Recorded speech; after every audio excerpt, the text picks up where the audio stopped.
Իհարկե բոլոր այս հարցերի վերաբերյալ մենք հիմա կարող ենք տարբեր հայեցակարգային հարցեր քննարկել պաշտպանության ոլորտի, կրթության ոլորտի, ցանկացած ոլորտի։ Շատ կարևոր է գնահատելով պետական բյուջե հասկացությունը արձանագրել, որ բացարձակապես ինչի մասին մենք խոսում ենք մեր հանրային օրակարգի,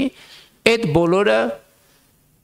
արտահայտված են պետական բյուջեի մեջ, այս կամ այն չափով։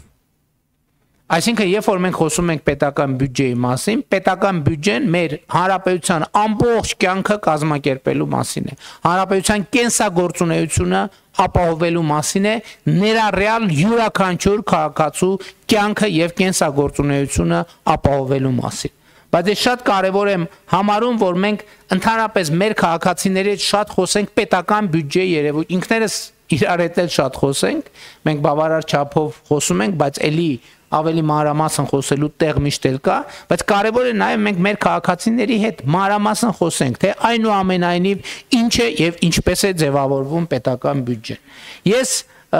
Ես այսպիսի մի մտավարժանք եմ արել այսօր փորձելու համար մեր քաղաքացիներին եւ ավելի պատկերավոր մաքսիմալ բարձ ներկայացնելու, թե ինչ է պետական բյուջեն եւ ինչպես է այն ձևավորվում։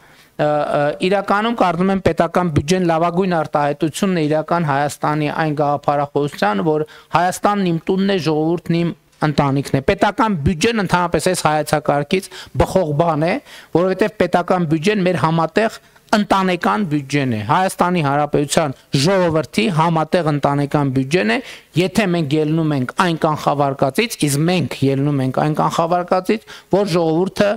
մեր ընտանիքն է, այսինքն մեզնից յուրաքանչյուր քաղաքացի կարող է եւ պետք է մեր կարծիքով ասի, որ ժողովուրդը իր ընտանիքն է եւ այդպես է նաեւ իրականում։